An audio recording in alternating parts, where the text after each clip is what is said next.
మహిళలపై దేశంలో రోజురోజుకు అరాచకాలు పెరుగుతున్నాయి. నట్టింట్లోనూ, నడి బజార్లోనూ, ఆఫీస్లోనూ, సోషల్ మీడియాలోనూ వేధింపులకు గురవుతున్నారు. అయిన వారే అకృత్యాలకు పాల్పడుతున్నారు. ఇంతకు 2022లో దేశవ్యాప్తంగా మహిళలపై ఎన్ని దాడులు జరిగాయి? స్త్రీలపై జరుగుతున్న దాడులపై ఎన్సీఆర్బీ రిపోర్ట్ ఏం చెబుతోంది? Watch the story.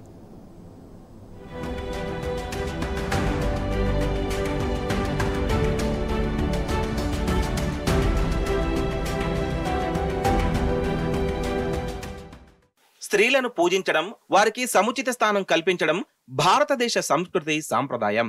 అనాదిగా మహిళలకు సమాజంలో ఉన్నతమైన గుర్తింపునిస్తోంది. పురాణాల నుంచి నేటి వరకు స్త్రీలకు ప్రత్యేకమైన గుర్తింపు ఉంది.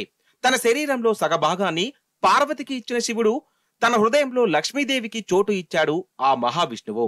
అంతటి గొప్ప సంస్కృతి మన దేశ సొంతం. కుటుంబ విలువలు, కట్టుబాట్లకు నిదర్శనం.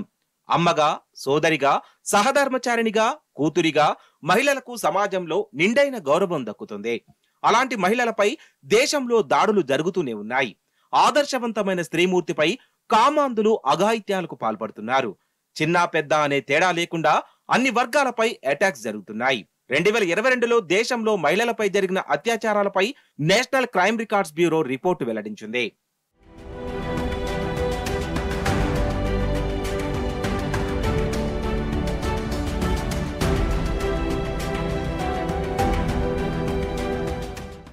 స్నేహం ముసుగులో కొందరు, ఆన్లైన్ ఫ్రెండ్షిప్ పేరుతో ఇంకొందరు, ప్రేమ ముసుగులో మరికొందరు, పెళ్లాడతానని మరొకరు. పేర్లు ఏమైతేనేం అంతిమంగా బలవుతుంది మాత్రం అమ్మాయిలే. దేశంలో అధికారికంగా నమోదైన కేసుల వివరాల ప్రకారం ప్రతిరోజు దాదాపు 88 మంది మహిళలు అత్యాచారానికి గురవుతుండడం ఆందోళన కలిగించడమే కాదు, కలవరపాటుకు గురి చేస్తోంది. అత్యధిక మంది మహిళలు అయిన వారి చేతుల్లోనే లైంగిక దాడికి గురవుతున్నారు. కంటికి రెప్పలా కాపాడాల్సిన వారే కాటేస్తుంటే బయటకు చెప్పుకుంటే పరువు పోతుందని నోళ్లు నొక్కేస్తున్నారు ఇంకొందరు.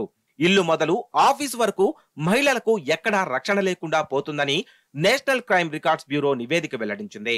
2022లో దేశవ్యాప్తంగా అత్యాచార కేసులు 96.6% నమోదయ్యాయని తెలిపింది. 18 నుంచి 30 ఏండ్ల వారిపైనే అత్యధికంగా 21,063 కేసులు నమోదు కావడం ఆందోళన కలిగిస్తోంది. మొత్తం 31,516 కేసుల్లో 31,982 మంది బాధితులు ఉన్నట్లు ఎన్సీఆర్బీ తెలిపింది.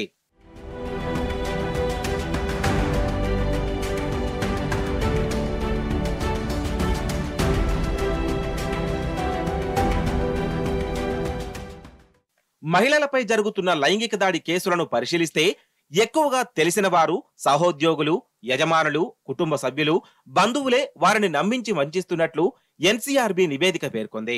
2,324 మంది కుటుంబ సభ్యుల చేతుల్లో లైంగిక దాడికి గురయ్యారంటే ఆవేదన కలుగక మానదు. వీరందరూ తమంత తాము బయటకు వచ్చి ఫిర్యాదు చేసిన వారే. ఫిర్యాదు చేయని వారి సంఖ్య ఇంతకు మించి ఎన్నో రెట్లు ఎక్కువగా ఉండే అవకాశం ఉంది. దేశవ్యాప్తంగా గుర్తు తెలియని వ్యక్తుల చేతుల్లో 1,062 మంది లైంగిక దాడికి గురయ్యారని నివేదికలో వెల్లడించింది. 2022లో నమోదైన 31,516 అత్యాచార కేసుల్లో 14,582 కేసులు స్నేహం, ప్రేమ, పెండ్లి పేరిట జరిగాయని తెలిపింది. 248 లైంగిక దాడి, హత్య, సామూహిక లైంగిక దాడి కేసులు నమోదైనట్లు ఎన్సీఆర్బీ తెలిపింది. ఇదే కేటగిరీలో పెండింగ్ కేసులు కలిపి మొత్తం 464 కేసులు నమోదయ్యాయి. మొత్తంగా దేశంలో 2022 నాటికి లైంగిక దాడి క్రైమ్ రేట్ 96.6%గా నమోదైంది. లైంగిక దాడి కేసుల్లో రాజస్థాన్ టాప్ ప్లేస్ లో ఉంది. రాజస్థాన్ లో 5,399 కేసులు నమోదు కాగా, ఉత్తరప్రదేశ్ లో 3,690 కేసులు నమోదయ్యాయి. మధ్యప్రదేశ్ లో 3,029 కేసులు, మహారాష్ట్రలో 2,904 కేసులు నమోదయ్యాయి. హర్యానా, ఒడిశా, జార్ఖండ్, ఛత్తీస్గఢ్ రాష్ట్రాల్లో కూడా భారీగానే కేసులు నమోదయ్యాయి.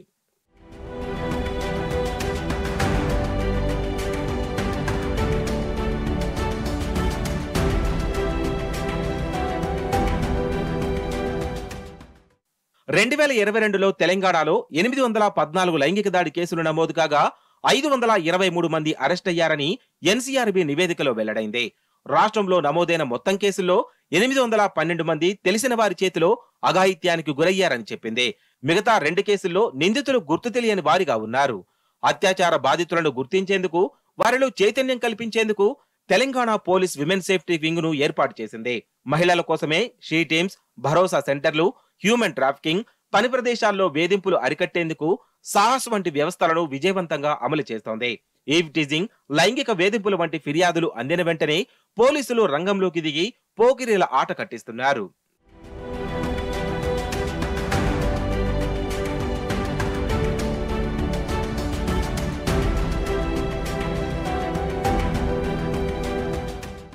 అయితే తమపై జరుగుతున్న దాడులను మహిళలు సమర్థవంతంగా ఎదుర్కోవాలని మహిళా సంఘాల నాయకులు సూచిస్తున్నారు.